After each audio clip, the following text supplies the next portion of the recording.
안녕하세요. 책 읽어주는 세상입니다. 오늘은 세계 명단편선 중 톨스토이의 두 노인을 소개하겠습니다. 옮긴이는 유종무, 펴낸 곳은 신라 출판사입니다. 톨스토이의 작품은 언제든 한 번쯤은 읽어봤음직하지만 접할 때마다 참된 삶에 대해 다시 한번 생각하는 계기가 됩니다. 오늘도 책과 함께 좋은 시간 되시기 바랍니다. 두 노인이 예루살렘으로 성지순례를 떠났다. 한 노인은 예핌 타라스이치 쉐베류프라는 농부로 부자였고, 다른 사람은 돈이 그렇게 많지 않은 예리세이 보드료프라는 노인이었다. 예핌은 융통성이 없는 농부로 보드카도 마시지 않았고 담배도 피우지 않았으며 코담배조차 쓰지 않았다. 그는 태어나서 욕설을 한 적이 없었고 모든 일에 엄격하고 깐깐한 성격이었다. 예핌은 2번이나 마을의 반장을 지냈는데 2번 다 일 카페이가도 틀림없이 완벽하게 일을 처리했다. 그에게는 식구가 많아 2 아들 외에도 장가를 든 손자까지 3대가 함께 살고 있었다. 예핌은 얼핏 보기만 해도 건강한 노인임을 알 수 있었다. 나이가 70세인데도 허리가 굽지 않았고 이제야 턱수염에 흰 수염이 나기 시작했다. 한편 예리세이는 젊어서는 몫으로 살았으나 나이를 먹은 뒤로는 집에서 꿀벌을 치면서 살고 있었다. 그에게도 역시 2 아들이 있는데 큰아들은 벌이를 하러 멀리 떠나 있었고 둘째 아들은 집안일을 돕고 있었다. 예리세이는 성품이 착하고 명랑한 노인으로 살림이 넉넉한 편은 아니었으나 보드카도 마시고 담배도 피웠다. 예리세이는 노래 부르기를 좋아했으며 집안 식구들이나 이웃 사람들과도 사이좋게 지냈다. 예리세이는 작달막한 키에 얼굴이 거무스름한 농부로 곱슬한 턱수염에 자신과 같은 이름의 옛 예언자 예리세이처럼 머리가 벗겨졌다. 2 노인은 이미 오래전부터 함께 성지순례를 떠날 약속을 했으나 예핌 쪽이 언제나 바빠 약속을 지키지 못하고 있었다. 한 가지가 끝나면 곧 다른 일이 기다리고 있었다. 손자의 혼인잔치가 끝나 조금 쉬는가 했더니 둘째 아들이 군대에서 돌아왔다. 그런가 하면 이번에는 새로 집을 지어야 할 형편이었다. 어느 축제일에 2 노인은 우연히 만나 통나무 위에 나란히 걸터 앉았다. 예리세이가 먼저 말을 꺼냈다. 성지순례를 언제 떠날 텐가? 예핌은 얼굴을 찡그리며 대답했다. 조금만 더 기다려야겠어. 올해는 일이 자꾸 꼬인단 말이야. 집 짓는 공사를 시작했을 때는 100루블이면 될 것 같았는데 벌써 300루블이나 들였어도 아직도 끝이 보이지 않으니 아무래도 여름까지 갈 모양이야. 주님의 뜻이라면 올여름에는 떠나게 되겠지. 예리세이가 말했다. 그렇게 미루기만 하는 것은 좋지 않아. 지금이 봄이라 아주 기회가 좋은데. 그렇지만 일을 버려놓고 어떻게 가나? 아니, 자네 집에는 그렇게 일을 맡을 만한 사람이 없나? 큰아들에게 맡기면 다 알아서 할 것 아닌가? 하기는 무엇을 알아서 해. 큰아들이라고 어디 믿을 수가 있어야지. 그렇지 않아. 우리는 이제 갈 날이 멀지 않았고 뒤에 남은 자식들은 우리가 없어도 다 잘해 나갈 거야. 자네 아들도 지금부터 일을 배워야 돼. 그렇긴 하지만 나는 반드시 내 손으로 끝내고 싶어. 나는 모르겠네. 이런저런 일 모두 끝장을 보자면 한이 없어. 한이 없고 말고. 바로 얼마 전에도 우리 할멈과 며느리들이 축제일이 다가온다고 빨래를 한다, 집안일을 치운다 하고 마치 난리라도 난 것처럼 소란을 피우더군. 그런데 영리한 우리 큰며느리가 우리가 일을 끝낼 때까지 축제일이 우리를 기다리지 않고 빨리 다가오니까 좋군요. 아무리 애써도 일을 끝마칠 수는 없으니까요. 라고 말하더군. 예핌은 생각에 잠겼다가 말했다. 나는 집 짓는데 여간 돈을 쳐넣은 게 아니야. 먼 길을 떠나는데 빈손으로 갈 수도 없고 적어도 100루블은 가지고 가야 되지 않겠나? 예리세이는 웃음을 터뜨렸다. 자네 그런 소리 하다가는 벌 받네. 내게 비하면 자네 재산은 10배는 되는데 그래 얼마 안 되는 돈 때문에 푸념을 하다니. 그러나 저러나 언제 떠날 것인지 날짜를 정하기나 하게. 내게 돈은 없지만 떠난다면 여비 정도는 마련할 수 있어. 예핌도 웃으며 말했다. 야, 대단한 부자로군. 어디서 그렇게 그 돈을 마련할 텐가? 집안을 모두 뒤지면 얼마쯤은 나올 테고 모자라는 것은 통나무 벌통 몇 개만 팔면 될 거야. 팔아버린 벌통에서 수확이 많으면 속이 상할 텐데. 속이 상해? 자네 그런 말은 하지 말게. 이 세상에는 죄 짓는 일 빼고는 속상한 일이 하나도 없어. 영혼보다 더 소중하고 귀한 건 없으니까. 그보다도 영혼의 질서가 잡히지 않으면 마음이 더 불편할걸. 어쨌든 약속이나 한 것이니 되도록이면 빨리 떠나도록 하지. 예리세이는 예핌은 설득시켰으며 예핌은 밤새도록 생각한 끝에 이튿날 아침 예리세이에게 와서 말했다. 그럼 떠나도록 하세. 자네 말대로 인간이 살고 죽는 것은 모두가 주님의 뜻이니 아직 살아서 기운이 있는 동안에 갔다 오도록 하지. 그로부터 일주일 후 두 노인은 떠날 준비를 끝냈다. 예핌은 돈이 많았으므로 100루블을 여비로 간직하고 200루블은 늙은 아내에게 맡겼다. 예리세이도 준비를 갖추었는데 밖에 놓은 통나무 벌통 중에서 10개를 옆집 주인에게 팔아 70루블을 마련했다. 나머지 30루블은 집안 구석구석을 뒤지고 식구들에게 조금씩 거두었다. 그의 늙은 아내는 자기의 장례 비용으로 쓰게 하려고 모아두었던 돈을 모두 내놓았고 며느리도 자기가 가지고 있던 돈을 내놓았다. 예핌은 집안일을 모두 큰아들에게 맡겼다. 어디서 얼마만큼의 풀을 베고 거름은 어디로 운반하며 공사는 어떻게 마치고 지붕은 어떤 모양으로 올려야 한다는 등 하나도 빠뜨리지 않고 일렀다. 그러나 예리세이는 아내에게 팔아버린 통나무 벌통에 깐 애벌레는 따로 모았다가 반드시 옆집 주인에게 건네주라고 일렀을 뿐 집안일에 대해서는 한마디도 하지 않았다. 예리세이는 일하는 사람이 자기 나름대로 알아서 처리하기 때문에 각자가 좋을 대로 하면 된다는 생각이었다. 두 노인은 모든 준비를 끝냈다. 식구들은 과자를 굽고 자루를 만들었으며 새 각반을 마름질하고 장화를 새로 마련했다. 떠나는 날 아침 식구들은 동구 밖까지 나와 작별을 고했고 두 노인은 마침내 성지순례의 길에 올랐다. 예리세이는 들뜬 마음으로 첫 발을 내디디며 마을에서 점점 멀어지자 집안일 같은 것은 모두 잊어버렸다. 예리세이가 마음속으로 생각하고 있는 것은 여행하는 동안에 친구의 마음에 들도록 하고 누구에게나 언짢은 말을 하는 것은 삼가며 즐거운 마음으로 목적지에 도착하고 또 여행을 끝나고 무사히 집으로 돌아오는 것뿐이었다. 예리세이는 길을 걸으면서도 계속해서 입속으로 기도문을 외우고 자기가 알고 있는 성자의 이야기를 마음속으로 자꾸 생각했다.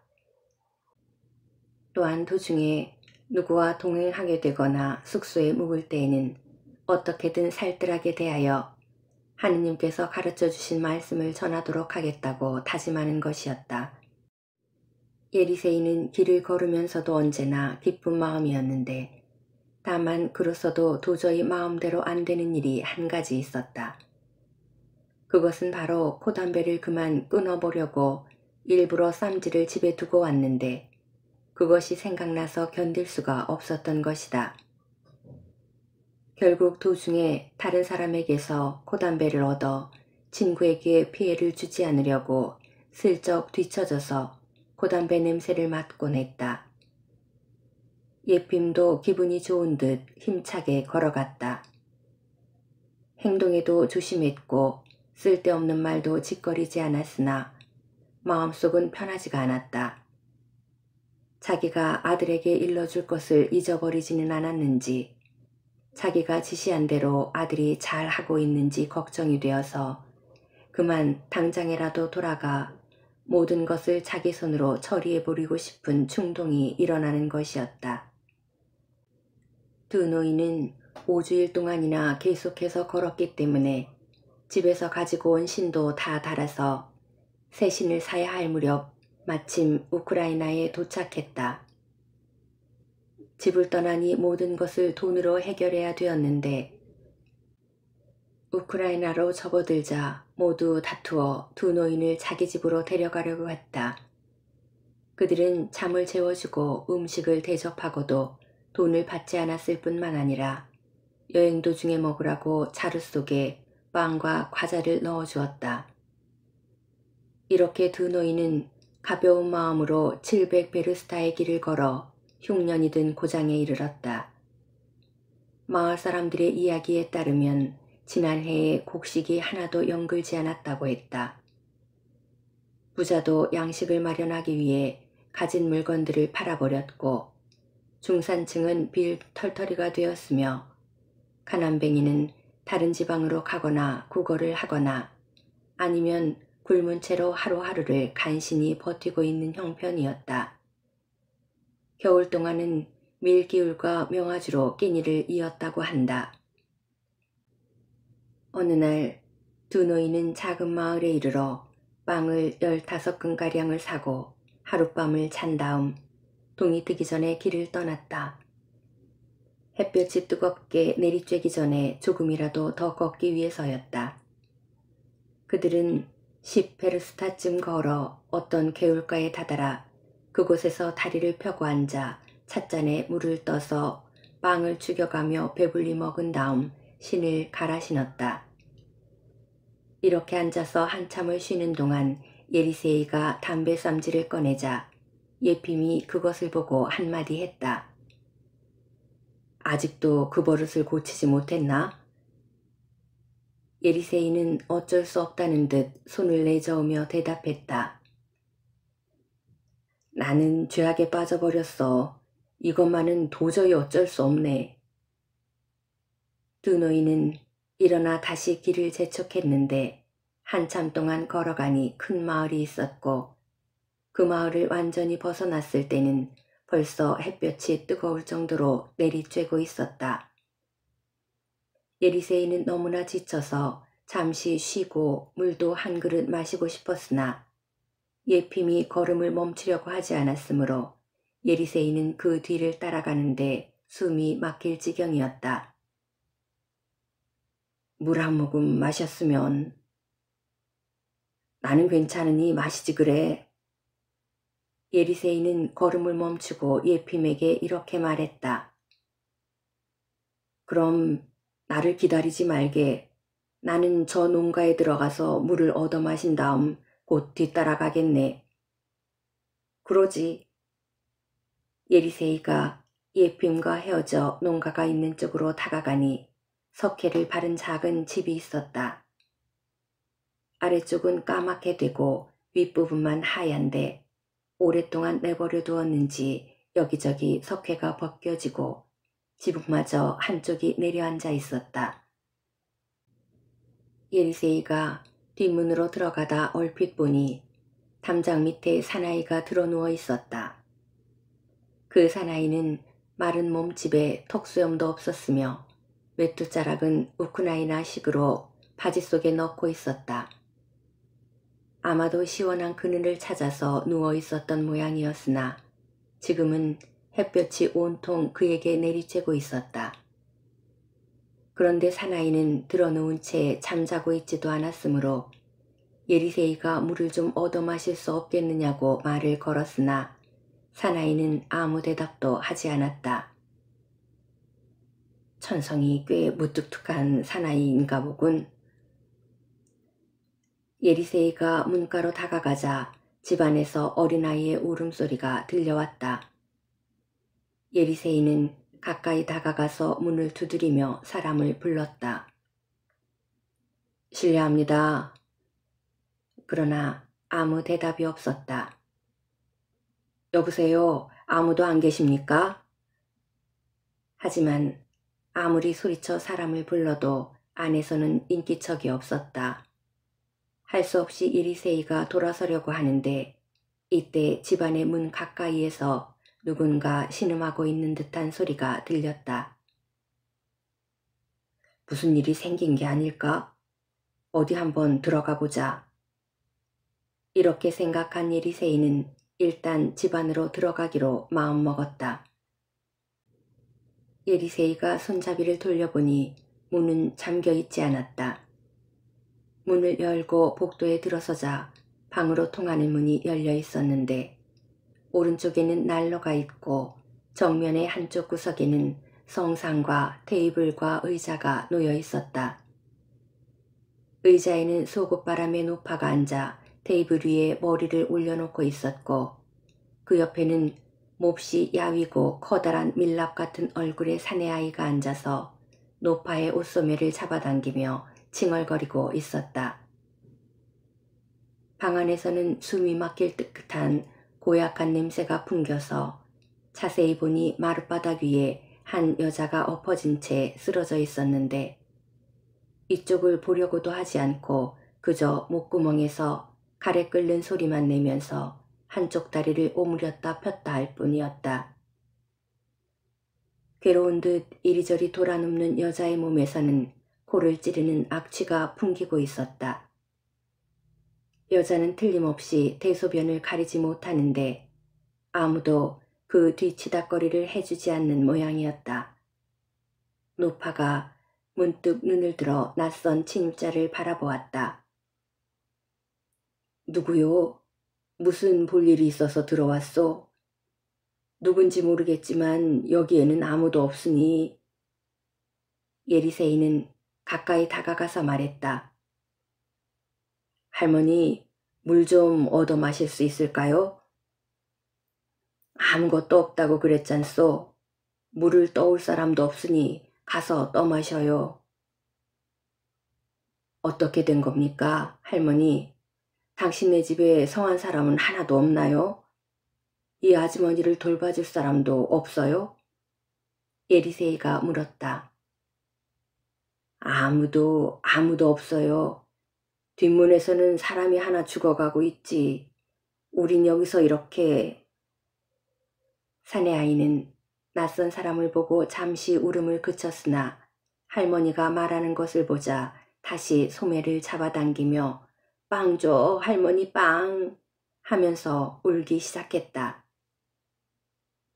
예리세이가 할머니에게 다시 물어보려고 하는데 밖에 누워 있었던 사나이가 비틀거리며 방 안으로 들어왔다.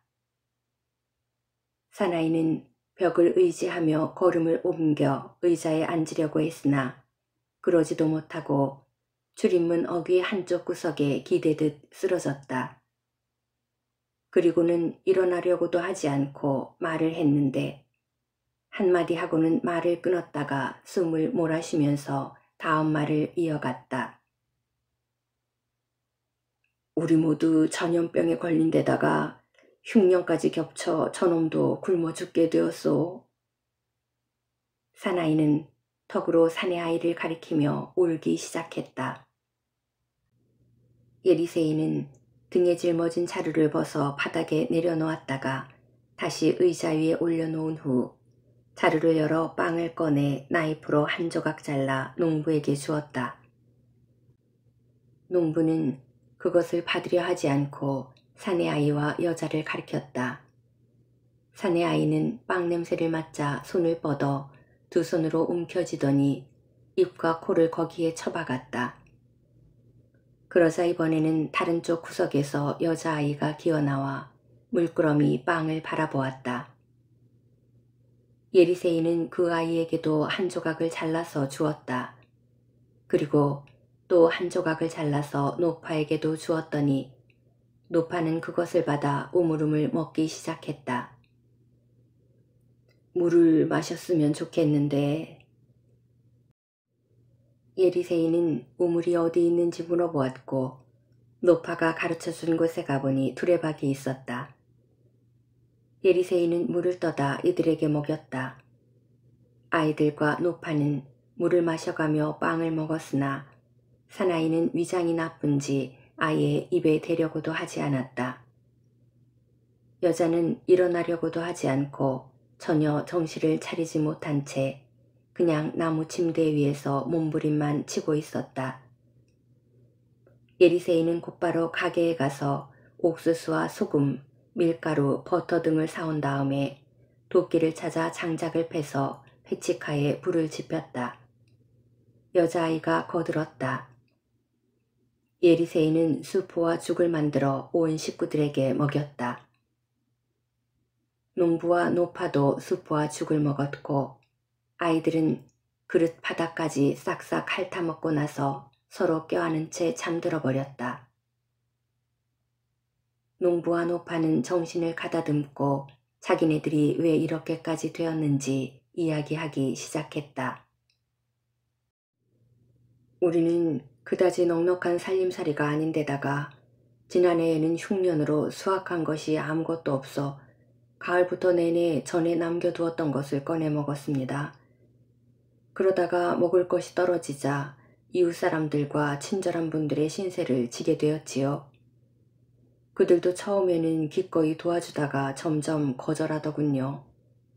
어떤 사람은 도와주고 싶은 마음은 태산 같지만 아무것도 없다고 했고 또 우리도 한두 번이 아니어서 계속해서 손을 벌리기가 여간 민망한 게 아니었습니다. 이 사람 저 사람에게서 돈과 밀가루와 빵을 구웠으니까요. 농부는 계속했다. 저는 일을 찾아 돌아다녔으나 마땅한 일이 없었습니다. 모두가 입에 풀칠하기 위해 일을 찾아다니는 형편이었으니 어쩌다 하루 일을 했다 해도 그 다음 이틀은 또 일을 찾아 헤매지 않으면 안 되었습니다. 그래서 어머니와 딸이 이웃 마을로 구걸하러 떠났는데 모두들 빵이 없으니까 어디 변변한 먹을거리가 얻어지나요? 그래도 그때는 굶어 죽지는 않을 정도였습니다. 그래서 그럭저럭 햇벌이가 날 때까지 연명할 수 있겠다고 생각했는데 글쎄 금년봄부터는 동량을 주는 집이 하나도 없는 데다가 이렇게 열병까지 퍼지지 않았겠습니까? 형편은 날로 어려워져서 하루 먹으면 이틀은 굶게 되어 마침내 이름 모를 풀까지 뜯어먹게 되어서 그 풀 때문인지 아니면 다른 이유 때문인지 아내가 병으로 쓰러지고 말았습니다. 아내는 알아 누워 있는데 저에게는 힘이 없으니 참으로 암담한 형편입니다. 할머니가 말을 이었다. 나 혼자 정신없이 하루 종일 구걸하러 돌아다니는데 아무리 돌아다녀도 동량을 주지 않아요. 지치고 힘도 다해서 그만 주저앉아 버렸어요. 손녀도 몸이 잔뜩 약해진 데다가 이젠 겁까지 먹고 근처에 심부름을 보내도 가려고 하지를 않고 구석에 처박혀서 꼼짝도 않고 있어요. 어제 이웃집 아주머니가 무슨 볼일 때문에 왔다가 온통 굶어서 쓰러져 있는 것을 보고는 깜짝 놀라 돌아서서 나가버리지 뭡니까? 그 아주머니도 남편은 집을 나가고 어린아이들과 굶주리는 형편이라 그럴 만도 하지요. 그래서 마냥 이렇게 드러누워 하느님의 부르심만 기다리고 있었습니다. 두 사람의 이야기를 들은 예리세이는 그날로 친구를 따라 성지순례를 한다는 생각을 버리고 그 집에 머물렀다. 이튿날 아침 예리세이는 일어나자마자 마치 자기가 이 집의 주인이라도 된 듯이 서둘러 일하기 시작했다. 할머니와 둘이서 밀가루를 반죽하고 배치카에 불을 지피고 여자아이와 같이 쓸만한 물건을 찾아 근처를 돌아다녔지만 아무것도 없었다. 모조리 먹을 것과 바꾸었던 것이다. 연장도 없고 입을 옷까지도 없는 형편이어서 예리세이는 꼭 있어야 할 물건을 마련하기 시작했다. 손수 만들기도 하고 밖에 나가서 사오기도 했다. 이리하여 예리세이는 그곳에서 사흘을 묵게 되었다. 어느새 사내 아이는 기운을 찾아 가게에 심부름도 가고 예리세이를 잘 따랐으며 여자아이는 아주 명랑해져서 무슨 일이든 거들려고 나섰다. 줄곧 아저씨 아저씨 하며 예리세이의 꽁무니를 졸졸 따라다녔다. 할머니도 일어나 이웃집에도 드나들게 되었다. 주인 남자도 벽을 짚고 걷게 되었고 드러누워 있는 사람은 그의 아내뿐이었으나 그녀도 사흘째 되는 날에는 정신을 차리고 무엇을 좀 먹었으면 좋겠다고 했다. 예리세이는 생각했다. 이렇게 오래 묵으려고 생각하지 않았는데 이제 그만 떠나야지. 나흘째 되는 날은 바로 축제일 전날이었다. 예리세이는 혼자 마음속으로 생각했다. 이 집 식구들과 다 같이 축제 전야를 축하하고 축제의 선물로 무엇을 좀 사다 준 다음에 저녁 때 떠나야지. 예리세이는 또다시 마을에 내려가 우유와 밀가루와 식용유를 사다가 노파와 둘이서 음식을 장만했다. 이튿날 아침에는 교회 기도식에 참여하고 집으로 돌아와서 식구들과 같이 맛있는 요리를 먹었다. 이날은 농부의 아내도 자리를 털고 일어나 집안을 슬슬 거닐었고 농부는 수염을 깎고 깨끗한 외투를 입은 다음 마을에서 부자 소리를 듣는 사람을 찾아갔다. 왜냐하면 그 부잣집 주인에게 농사지을 밭과 풀밭을 저당 잡혔기 때문에 햇보리가 나기까지 그 밭들을 좀 쓰게 해달라고 청하기 위해서였다. 그러나 저녁 때 농부는 어깨를 늘어뜨리고 돌아와 눈물을 흘렸다. 부잣집 주인이 인정사정도 없이 돈을 갖고 오라고 했다는 것이다. 예리세이는 다시 생각에 잠겼다. 이 사람들은 장차 어떻게 살아가야 할까? 다른 사람들은 모두 풀을 베러 가는데 이 사람들은 풀밭이 저당 잡혀 있어 그대로 앉아 있어야 한다. 쌀보리가 익으면 남들은 추수를 할 텐데 이 사람들에게는 아무런 희망이 없다. 밭은 이미 부잣집에게 넘겼다고 했으니까 내가 가버리면 이 사람들은 전처럼 또 길에서 헤매야 한다. 예리세이는 이런 여러 가지 생각에 그날 저녁에도 출발하지 못하고 이튿날 아침으로 미루게 되었다. 그는 마당에 나가 기도를 마친 다음 들어와 잠을 청했으나 좀처럼 잠이 들지 않았다. 돈도 많이 써버렸고 시간도 많이 허비했기 때문에 한시라도 빨리 떠나야 했지만 가엾은 가족들을 두고 차마 떠날 수 없었기 때문이다. 처음부터 끝까지 도와준다는 것은 불가능한 일이었다. 처음에는 물이나 길어다 주고 빵이나 한 조각 먹일 생각이었는데 이렇게까지 되었다. 만일 밭을 찾아주고 나면 다음에는 아이들에게 우유를 먹이도록 젖소도 사주어야 되고 농부에게는 보리단을 운반할 말도 사주어야 될 것이다. 야, 예리세이, 너 제대로 걸려들었구나.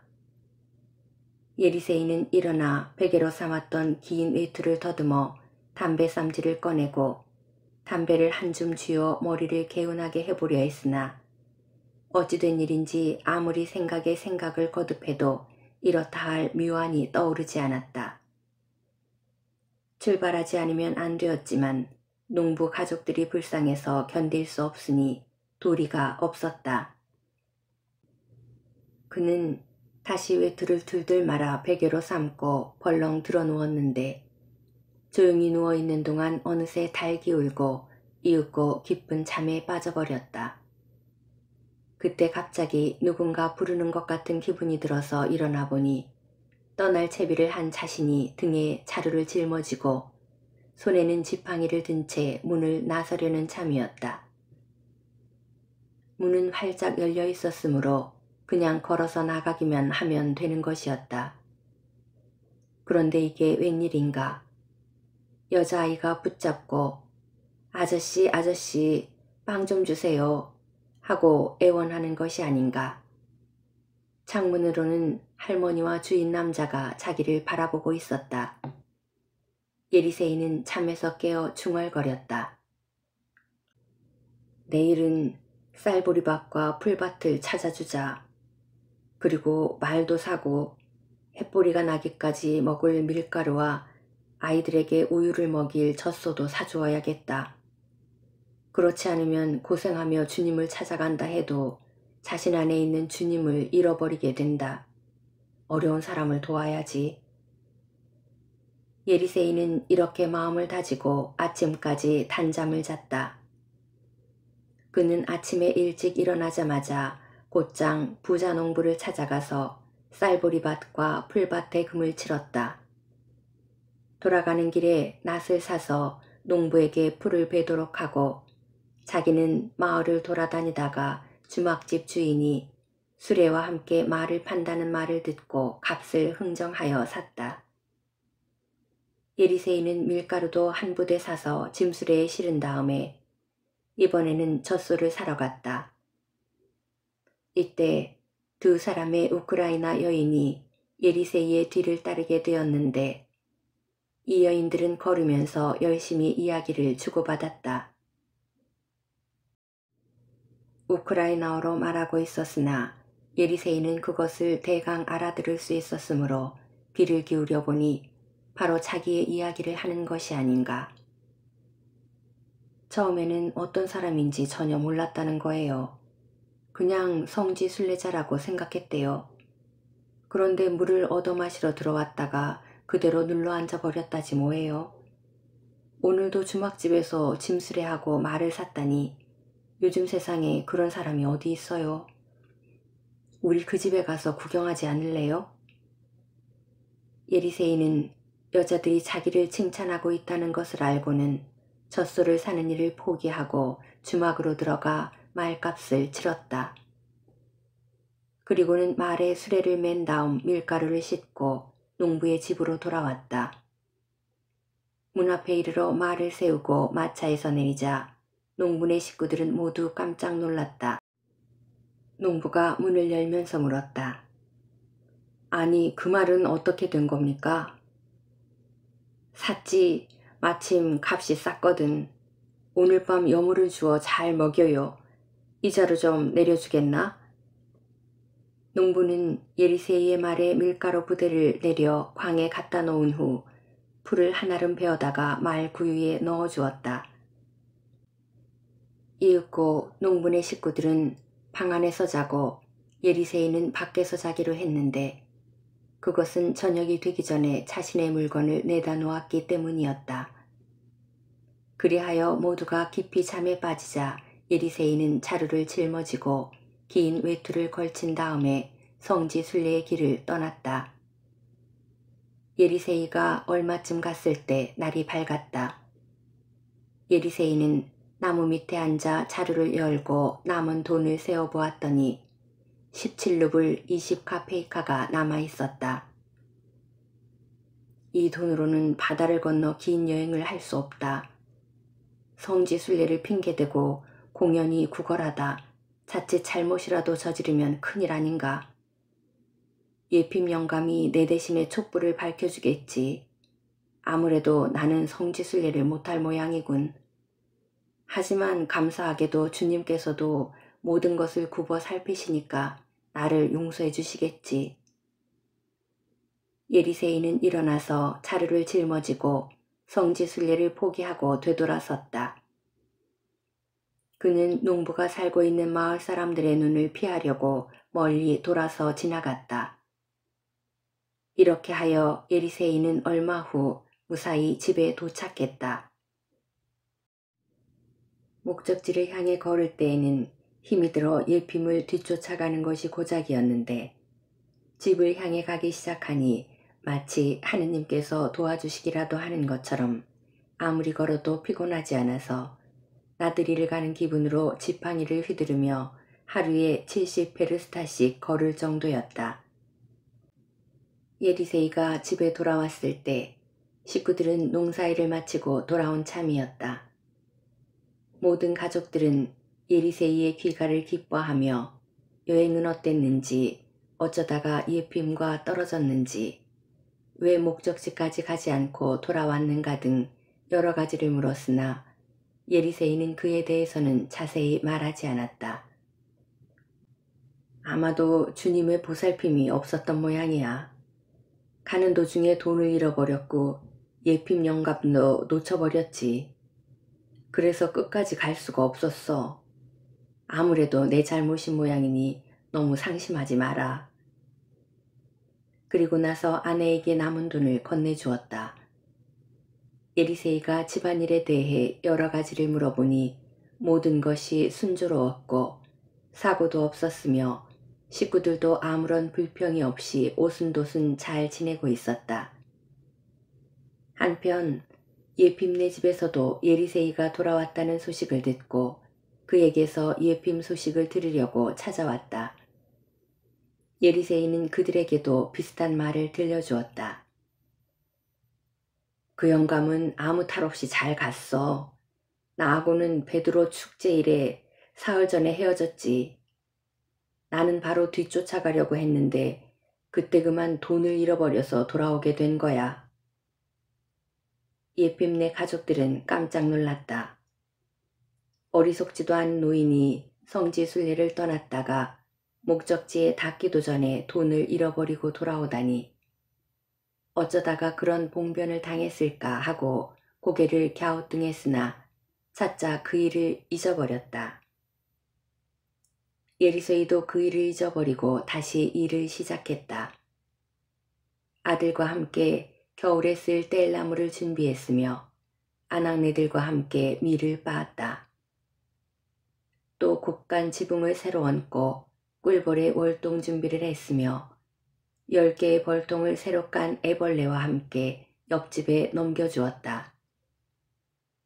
그의 아내는 돈을 받고 판 벌통에서 깐 애벌레라 속이려고 했으나 예리세이는 어느 통은 소용없게 되고 어느 통에서는 애벌레를 얼마나 깠는지 모두 알고 있어서 10무더기가 아닌 17무더기를 옆집에 주었다. 가을거지가 모두 끝나자 예리세이는 아들을 내보내 돈을 벌게 하고 자신은 계속 집에 있으면서 신을 만들고 벌통으로 쓸 나무 속을 파냈다. 예리세이가 병자가 있는 농가에서 묵던 날 예핌은 하루 종일 친구를 기다렸다. 그는 혼자서 너무 많이 가지 않고 길가에서 한참 기다린 끝에 한참 자고 깨어나 다시 우두커니 기다렸으나 예리세이는 오지 않았다. 눈을 크게 뜨고 주위를 둘러보았으나 해는 이미 저물었고 예리세이는 끝내 나타나지 않았다. 내가 잠자는 사이에 모르고 그대로 지나쳐간 것이 아닐까? 혹시 다리가 아파서 남의 짐수레를 얻어 타고 지나가면서 나를 보지 못한 것이 아닐까? 하지만 보이지 않았을 리가 없는데 여기는 허허벌판이어서 눈앞이 다 보이는걸. 내가 다시 되돌아가면 길이 더 크게 어긋날지도 몰라. 그냥 계속 가는 것이 좋겠군. 여관에서는 만나게 되겠지. 다음 마을에 다다르자 예핌은 반장에게 혹시 이러이러한 노인이 오거든 자기가 있는 여관으로 데려다 달라고 부탁해 놓았다. 그러나 예리세이는 그 여관에도 모습을 나타내지 않았다.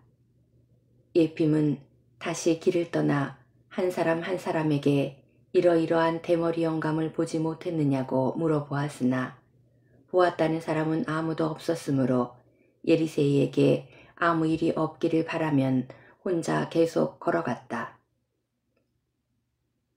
그렇지, 오대사 근처가 아니면 배 안에서 만나게 될 거야.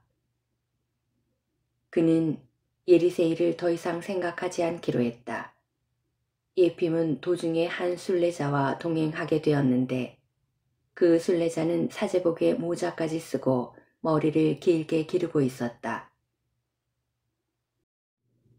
그는 아토스에도 간 일이 있고 지금 두 번째로 예루살렘에 간다고 했다.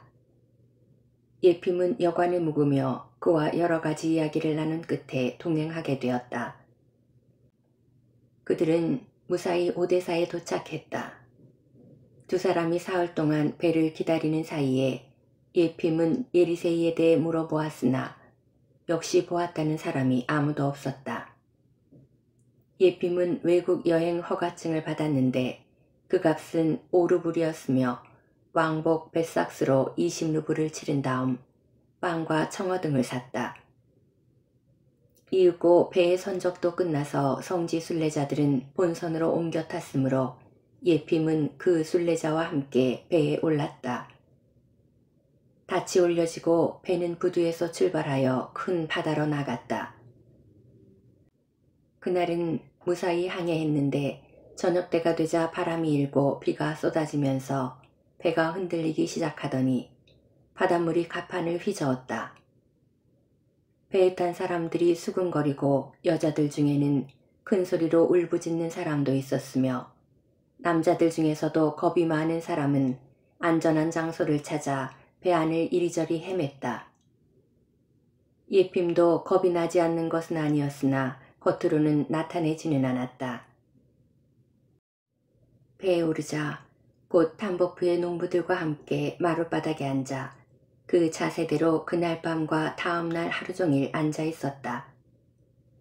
사흘째가 되자 겨우 바람이 자고 닷새째에 콘스탄티노플에 도착했다. 순례자들 중에는 그곳에서 잠깐 내려 터키에 점령되어 있는 성 소피아 대성당을 구경하러 가는 순례자도 있었으나 예핌은 배 안에 남아 있었다. 다만 흰 빵을 조금 샀을 뿐이었다. 배는 꼬박 하루 밤낮을 머무른 뒤에야 다시 큰 바다로 나와 스미르나 항에 기항한 다음에 알렉산드리아 항구에 들렀다가 마침내 목적지인 야파에 정박했다. 야파에서는 순례자들이 모조리 상륙했는데 성지 예루살렘까지는 70베르스타의 길을 걸었다. 무태 오를 때에도 사람들은 아찔함을 겪어야 했다.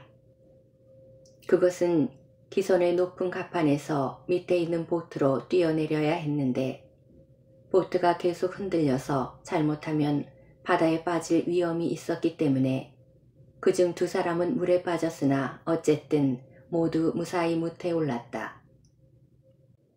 예핌은 사흘째 걸어서 점심때쯤 예루살렘에 도착하여 변두리의 러시아인 숙소에 여장을 풀고 여행 허가증 뒷면에 사인을 받은 다음 식사를 끝낸 후 여관에서 만났던 순례자와 둘이서 성지 순례의 길을 떠났다. 가장 중요한 그리스도 무덤의 참배는 아직 허가가 나지 않았기 때문에 총주교 수도원을 참배했는데 안내하는 사람이 모든 참배자들을 안으로 데리고 들어갔으며 수도원 안에는 남자와 여자 자리가 따로 구분되어 있었다. 순례자들이 신을 벗고 둥그렇게 둘러앉자 한 신부가 수건을 들고 나와서 사람들의 발을 닦아준 다음 입을 맞추며 빙 한 바퀴 돌았다. 그 신부는 예핌의 발도 닦아주고 입도 맞추었다. 예핌은 정성껏 밤기도와 아침기도를 드리고 촛불을 올려 돌아가신 부모님께 공양을 드리고 나서 성찬후에 포도주를 마셨다. 이튿날 날이 새자 이집트의 마리아가 집거했다는 암실로 가서 촛불을 바치고 기도를 드렸으며 아브라함 수도원으로 돌아가 아브라함이 신을 위해 자식을 찔러 죽이려고 한 사베크의 동산도 구경하였다. 그리고 막달라 마리아에게 그리스도가 모습을 나타냈다는 성지를 참배하고 주님의 형제 야곱의 교회에도 들렸다. 예수님과 동행하는 순례자는 장소를 하나하나 안내하며 여기서는 얼마, 저기서는 얼마라고 희사하는 돈의 액수를 가르쳐 주었다. 숙소로 돌아와서 식사를 하고 잠자리에 들려고 했을 때 갑자기 순례자가 놀라며 자기 옷을 이리저리 뒤지기 시작했다. 지갑을 도둑 맞았어요. 지갑 속에는 10루블짜리 2장에 잔돈이 3루블 있었는데. 순례자는 속이 상해서 푸념을 늘어놓았지만 어쩔 수 없는 일이었다. 예핌은 잠자리에 들었으나 문득 마음속에 의심이 생겼다. 저 순례자는 돈을 도둑 맞은 게 아닐 거야. 처음부터 돈이 없었어. 왜냐하면 돈을 희사하는 것을 한 번도 보지 못했으니까. 나에게만 내라고 하면서 자기는 한 푼도 내지 않았어. 그런데다가 내게서 1루블까지 빌려갔지.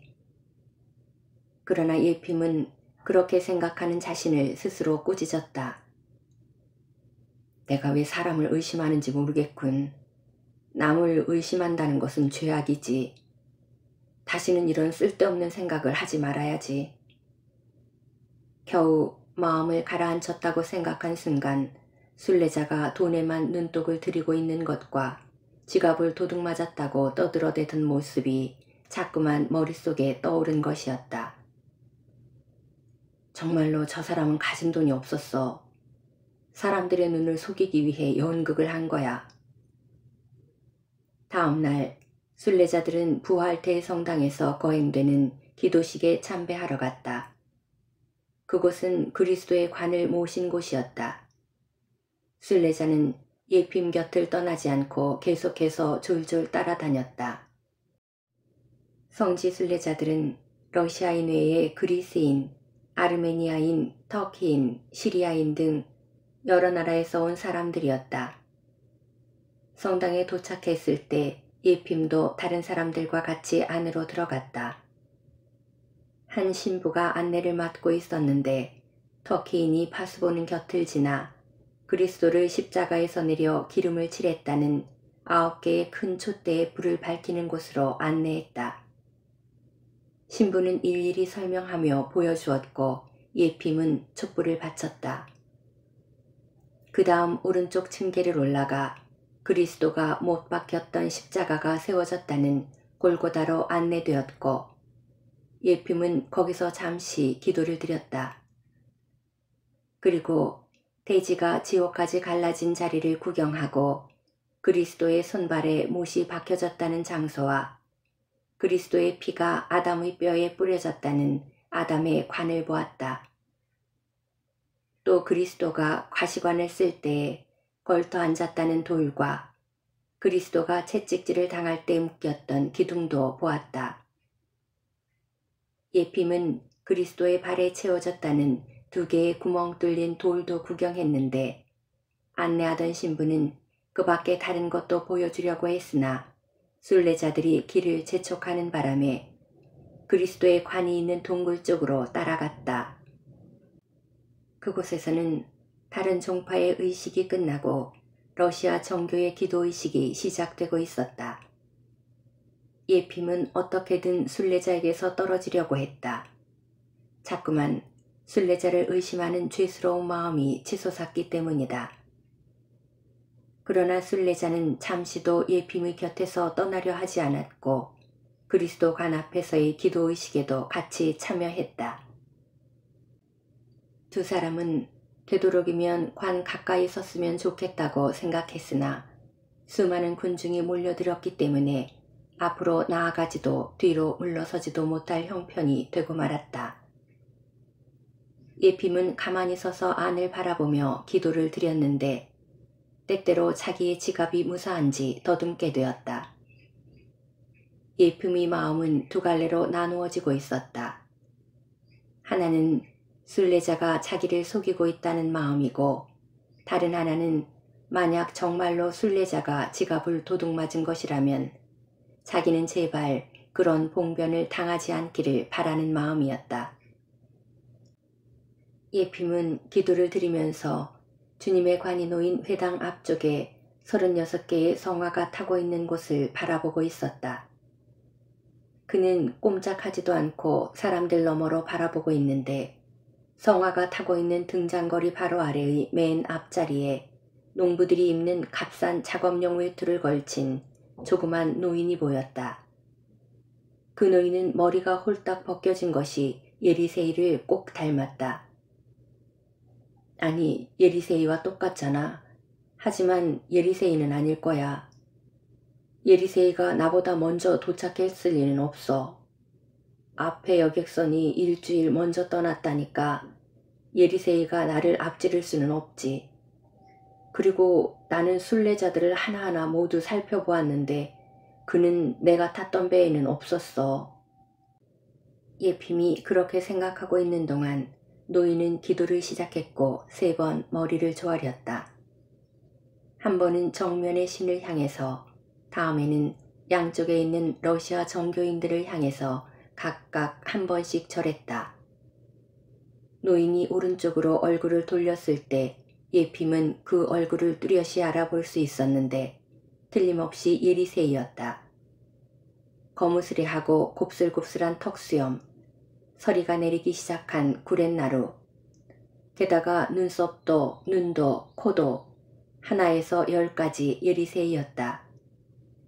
예핌은 친구를 찾게 되어 반가운 기분이 들었지만 어떻게 자기보다 먼저 도착했는지 궁금해서 견딜 수가 없었다.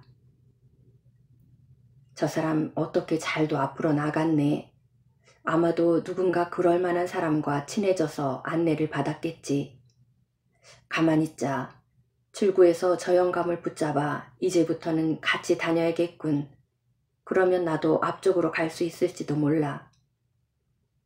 그래서 혹시라도 예리세이를 놓치면 큰일이라고 생각한 예핌은 계속 그쪽에만 시선을 두고 있었다. 이윽고 기도식이 끝나 군중이 술렁거리기 시작했고 십자가의 입맞춤이 시작되어서 밀고 당기고 하다가 예핌은 그만 옆으로 밀려나게 되었다. 예핌은 잘못하다가는 지갑을 도둑맞을지도 모른다는 생각이 들어서 한쪽 손으로 지갑을 움켜잡고 조금이라도 덜 붐비는 자리로 나아가려고 사람들을 해치기 시작했다. 혼잡한 데를 빠져나온 예핌은 그 근처를 돌아다니며 예리세이를 찾았다. 대성당 안에 있는 여러 암실에서 여러 나라 사람들을 보았는데 도시락을 먹고 음료수를 마시며 책을 읽는 사람도 있었다. 그러나 예리세이는 어느 곳에도 없었고 숙소로 돌아가 보았는데 역시 없었다. 그날 밤 순례자는 돌아오지 않고 어디론가 자취를 감추었는데 일루불도 끝내 돌려주지 않았다. 예핌은 이제 외톨이가 되었다. 이튿날 예핌은 다시 그리스도의 관을 배례하려고 배 안에서 동행했던 탐보프에서 온 노인과 함께 갔다. 그곳에서도 예핌은 역시 앞쪽으로 나아가려고 해보았으나 조금도 나아가지 못하고 기둥 옆에 남아서 기도를 드리다 문득 앞을 바라보니 또다시 제1성화 아래의 그리스도관 옆에 예리세이가 서 있었다. 예리세이는 제단 앞에 신부처럼 두 팔을 벌리고 머리 위에 빛을 받고 서 있었다. 좋아, 이번에는 절대로 놓치지 않는다. 예핌은 사람들을 마구 해치고 앞쪽으로 다가갔다. 겨우 앞으로 나섰다고 생각했지만 예리세이의 모습은 보이지 않았다. 그 사이에 어디론가 가버린 모양이었다. 사흘째 되는 날 예핌이 그리스도관 옆을 보았더니 가장 눈에 잘 띄는 특별 상좌에 예리세이가 서서 두 팔을 벌린 채 무엇이 보이기라도 하는 듯이 위를 우러러보고 있었다. 이번에도 그의 머리는 빛을 듬뿍 받고 있었다. 됐어. 이번에는 절대로 놓치지 않는다. 미리 출구에 가서 기다리자. 거기라면 어긋날 리가 없겠지. 예핌은 밖으로 나서서 오랫동안 우두커니 서 있었다. 반나절을 지키고 서 있었으나 흩어지는 군중 속에서도 예리세이의 모습은 보이지 않았다. 예핌은 예루살렘에서 6주일을 묵으면서 베들레헴과 베다니, 요단강을 비롯해 여러 곳을 가보았다. 또 그리스도의 관 옆에서는 새 외투에 도장을 찍어받기도 하고 요단강의 물을 작은 병에 담기도 하고 예루살렘의 흙을 조금 떠서 간수하고 성화가 타고 있던 초를 얻기도 했으며 8군데의 연미사에 이름을 써넣고 하느라고 돈을 모조리 써버려 겨우 집으로 돌아갈 여비만 남게 되었다. 거기서 예핌은 비로에 올라 야파에 도착한 후 여객선을 타고 오데사까지 와서 그 다음부터는 걸어서 집으로 향했다. 예핌은 혼자서 걸어 돌아오는데 집이 가까워짐에 따라 또 다시 자신이 집을 비운 사이에 가족들이 어떻게 살고 있는지 걱정이 되기 시작했다. 1년이나 지났으니 많이 달라졌겠지. 집안을 살만하게 만드는 것은 평생이 걸리지만 재산을 없애는 것은 눈 잠깐이지. 내가 없는 동안 아들놈은 어떻게 집안일을 처리했을까? 봄에 농사일은 시작했을까? 소와 말은 겨울을 무사히 넘겼을까? 새로 지은 집은 내 지시대로 완공되었을까? 이윽고 예핌은 1년 전에 예리세이와 헤어진 마을 근처에 이르렀다. 그 근처 사람들은 몰라볼 만큼 달라져 있었는데 모두들 아무런 불편 없이 살아가고 있었다. 밭의 곡식도 풍성했고 사람들은 넉넉한 생활을 하며 이전에 어려웠던 일 같은 것은 잊어버리고 있는 것 같았다. 저녁이 되자 예리세이가 물을 마시러 들어갔던 마을에 이르렀다. 마을에 발을 들여놓자 흰 외투를 입은 소녀가 어떤 집에서 뛰어나왔다. 할아버지, 할아버지, 우리 집에 들렀다 가세요. 예핌이 그냥 지나치려고 하자 소녀는 생글거리며 옷자락을 붙잡고 마구 집 쪽으로 끌었고 입구 층계에서는 사내 아이를 데리고 나온 여인이 역시 손짓해 부르고 있었다. 할아버지, 집에 들르셔서 저녁이나 드시고 가세요. 주무셔도 좋아요. 예핌은 안으로 들어갔다. 들어온 김에 예리세이 영감의 일이나 물어볼까? 그때 그 영감이 물을 마시려고 들른 집이 아마 이쯤 될 거야. 예핌이 방 안으로 들어가자 여인은 예핌이 어깨에 맨 자루를 내려주고 손을 씻을 물까지 따라주며 테이블로 안내했다. 그리고는 죽과 우유, 보리단지를 내놓았다. 예핌은 순례자를 이렇게 대접하니 정말 고마운 일이라고 그 가족들을 칭찬했다. 그러자 여인은 고개를 저으며 이렇게 말했다.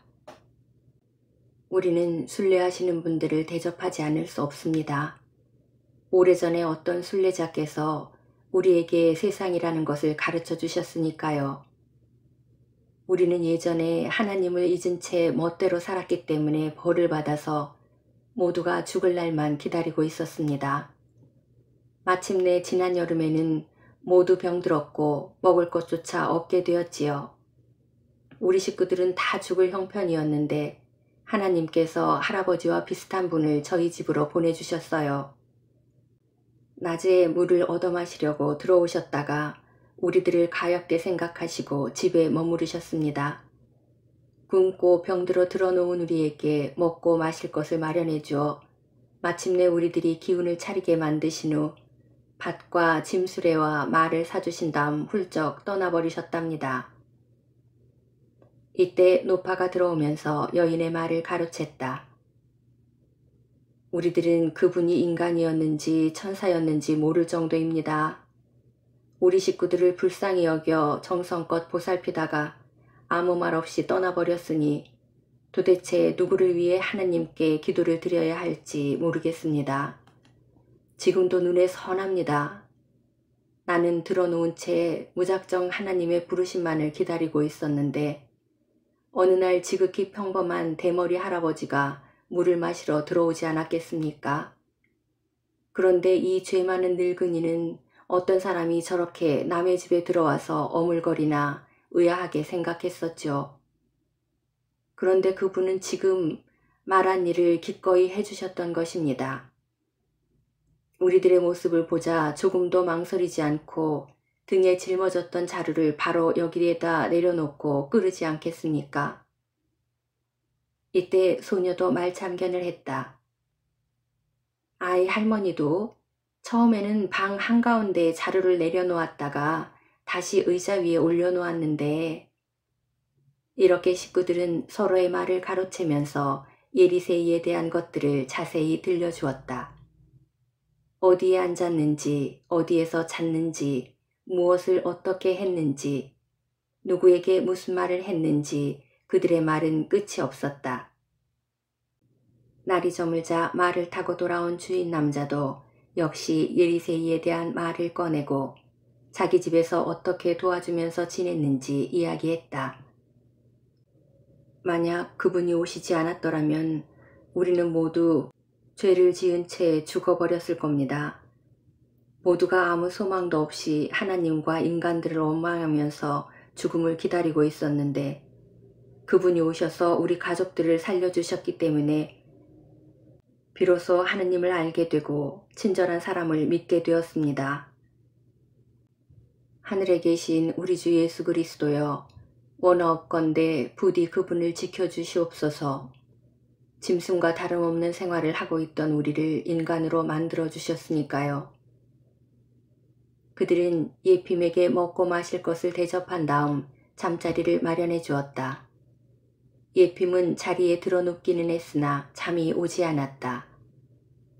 예리세이의 이 일과 예루살렘에서 3번씩이나 예리세이를 특별 상자에서 보았던 일이 머릿속에서 떠나지 않았던 것이다. 그렇구나. 그 영감은 여기서 나를 앞질렀던 것이다. 내 정성을 하느님께서 받아들이셨는지는 알 수 없지만 그 친구는 하나님께서 기꺼이 받아들이신 것이다. 이튿날 아침 식구들은 예핌과 작별을 하면서 도중에 먹으라고 자루 속에 고기만두를 넣어준 뒤 일을 하러 나갔다. 그리고 예핌은 집을 향해서 길을 떠났다. 예핌은 꼭 1년이 지나 봄에 집으로 돌아왔다. 집에 다다른 것은 저녁 때였다. 아들은 집에 있지 않고 술집에 가 있었다. 예핌은 거나하게 취해서 돌아온 아들에게 여러 가지를 물어보았는데 그가 집을 비운 사이 아들이 돈을 헤프게 썼다는 것이 어느 모로 보나 확실했다. 돈을 모두 나쁜 데에 써버리고 일도 엉망으로 만들어 놓았다. 예핌이 나무라자 아들은 도리어 반항했다. 아버지께서 아무데도 가시지 않았으면 좋았을 거예요. 아버지는 성지순례를 한답시고 돈을 잔뜩 가지고 가셨으면서 내가 조금 쓴 걸 가지고 그러세요. 예핌은 화가 나서 그만 아들의 뺨을 때렸다.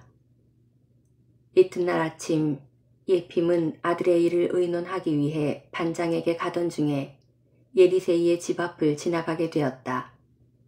그러자 예리세이의 아내가 입구 층계에 서서 인사를 했다. 안녕하세요, 영감님. 무사히 돌아오셨군요. 예핌은 발길을 멈추고 말했다. 덕분에 무사히 다녀왔습니다. 도중에 댁의 영감님과는 헤어졌는데 듣자 하니 벌써 돌아왔다고요?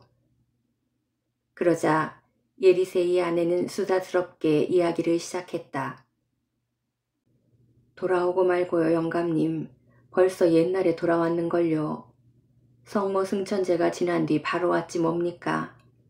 하나님 덕택으로 무사히 돌아와서 온 식구가 경사가 난 듯이 좋아했었죠. 그이가 없으면 온 집안이 쓸쓸해서요. 이제는 나이가 나이인지라 대단한 일은 하지 못하지만 한 집안의 주인이니까 모두가 의지하는 거죠. 글쎄 아들이 어찌나 반가워하는지원 아버지가 안 계시니까 빛이 꺼진 것 같다면서 말이에요. 그이가 어디 가면 정말 쓸쓸해요. 우리는 모두 그 일을 의지하고 소중하게 생각하니까요. 그래, 지금 집에 있나요? 있지요. 그이는 벌통에서 애벌레를 나누고 있어요. 올해는 아주 썩 좋은 애벌레를 깠대요. 모두가 하나님 덕택이지요. 그이도 그렇게 기운이 좋은 애벌레는 아직 한 번도 보지 못하셨다나 봐요. 영감님 들어오셨다 가세요. 퍽 반가워하실 텐데요. 예핌은 복도를 지나 뒷문으로 나가서 벌통을 돌보고 있는 예리세이에게로 갔다. 예리세이는 머리에 그물도 쓰지 않고 장갑도 끼지 않은 채 긴 회색 외투를 입고 자작나무 밑에 서서 양팔을 벌리고 위를 쳐다보고 있었는데 마치 예루살렘의 그리스도 관 곁에서와 마찬가지로 대머리 전체가 온통 빛나고 있었다. 그 머리 위에서는 역시 예루살렘에서처럼 햇빛이 자작나무 잎사귀 너머로 비쳐 꼭 불타고 있는 것 같았다. 머리 둘레에는 꿀벌이 관 모양으로 떼를 지어 날아다니고 있었으나 쏘려고 하지 않았다. 예리세이 아내는 남편을 불렀다. 예핌 영감님 오셨어요. 돌아온 예리세이가 예핌을 보자 반가워서 달려오며 턱수염 속에 기어든 꿀벌을 살그머니 끄집어냈다. 어서 오게나. 그래, 무사히 잘 다녀왔나? 몸만 갔다 왔지. 자네에게 줄 선물로 요단강물을 가지고 왔네. 이따가 우리 집에 와서 가져가게나. 그런데 하나님께서 내 정성을 받아들이셨는지 어떤지 알 수가 없구만. 아무튼 경사스러운 일이야. 하나님의 가호가 있기를. 예핌은 한참 동안 잠자코 있다가 말했다. 몸은 갔다 왔지만 영혼이 갔다 왔는지 누가 알겠나. 정작 다른 사람이 갔다 왔는지도 알 수 없는 일이야. 무슨 일이든 모두가 하나님의 뜻이네, 예핌. 하나님의 뜻이라니까. 그리고 돌아오다가 자네가 물 마시러 들어갔던 그 집에 들렀었지. 예리세이는 그 말을 듣더니 허둥지둥 손을 내저었다. 모든 일이 하느님의 뜻이야, 예핌. 하느님의 뜻이고 말고. 자, 꿀을 가지고 갈 테니 안으로 들어가세나. 예리세이는 그 이야기를 더 이상 못하게 하고 살림 이야기로 말머리를 돌렸다. 예핌은 한숨을 내쉬고 그 농가 식구들의 이야기도 예루살렘에서 보았던 이야기도 하지 않았다. 그는 깨달았던 것이다. 이 세상에서는 한 사람 한 사람이 죽는 날까지 자기의 의무를 사랑과 선행으로 다하지 않으면 안 되며 그것이 하느님의 분부라는 것을. 지금까지 책 읽어주는 세상이었습니다.